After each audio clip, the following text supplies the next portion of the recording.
We'll start looking at your display. Make sure that wire connecting to it is nice and firmly seated. There will be an arrow on the connector to indicate just exactly how you should orient it. Make sure the arrows are pointing together. Next thing to check is your battery. Make sure that these discharge ports on it are all looking fine. No melting or anything. And check the discharge port on the bike as well. Make sure everything is intact and there is no damage to the pins. To get into the motor cavity, first remove the crank arm just with an 8mm Allen key to remove the bolt.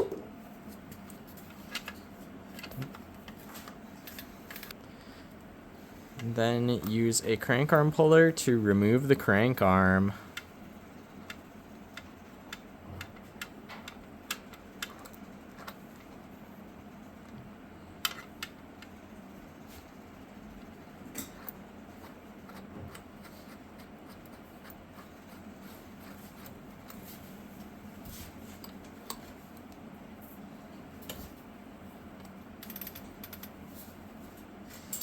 The first few turns, removing the crank arm will probably be pretty tough. Now you'll need a Phillips screwdriver to remove the motor cover. There's 5 bolts attaching this cover to the bike frame. There, there, there, there, and there.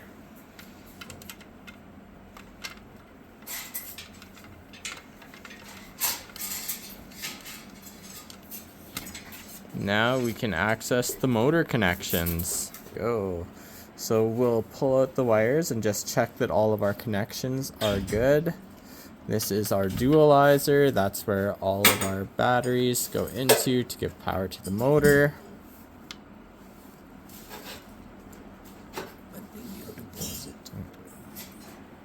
From the dualizer, we will follow the 2 cables going out from the bottom to this connector here. That is our power connector. And we want to make sure that is pushed in and fully seated onto the motor. Make sure it's fully seated. Once you have checked that this power connector is fully seated, reinstall your battery into the bike. Check that everything turns on and then proceed putting it back together. Hopefully this helps.